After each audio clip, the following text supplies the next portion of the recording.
گودی کمر یا لوردوزیست یکی از ناهنجاریه که میتونه در دراز مدت باعث آسیب کمر شما بشه. اگه اون رو برطرف نکنید ممکنه دچار کمردرد بشید. بیاین با هم یه سری حرکات رو بهتون بگم که این مشکل رو برطرف کنیم. پس با من همراه باشید.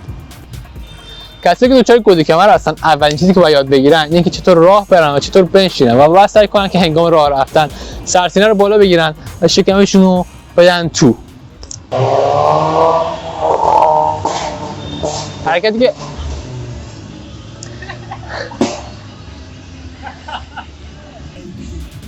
حرکت اولی که برای بهبود گودی کمر انجام میدیم اینه که بخوابیم و سعی کنیم با تنفس و منقبض کردن شکم این حفره گودی کمر که اینجا میشه رو برطرف کنیم.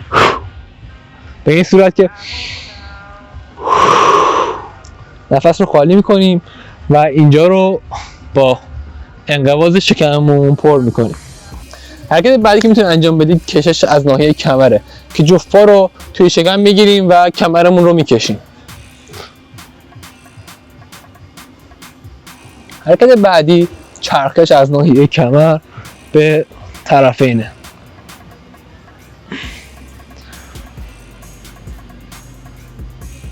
با کمی مکس در طرفین. حرکت بعدی کرانچ با پای 90 درجه است که پامون رو میاریم بالا و کرانچ رو انجام میدیم. در بالای حرکت کمی مکس میکنیم. اگه سختتونه میتونید پاتون رو روی یک نیمکت هم بذارید. حرکت بعدی که میتونید انجام بدید کشش ناحیه کمر به صورت ایستاده است. جایی که میتونید سعی کنید که به پایین برید و کمرتون رو بکشید. امیدوارم که این ویدیو براتون مفید بوده باشه و از این آموزش استفاده کرده باشید.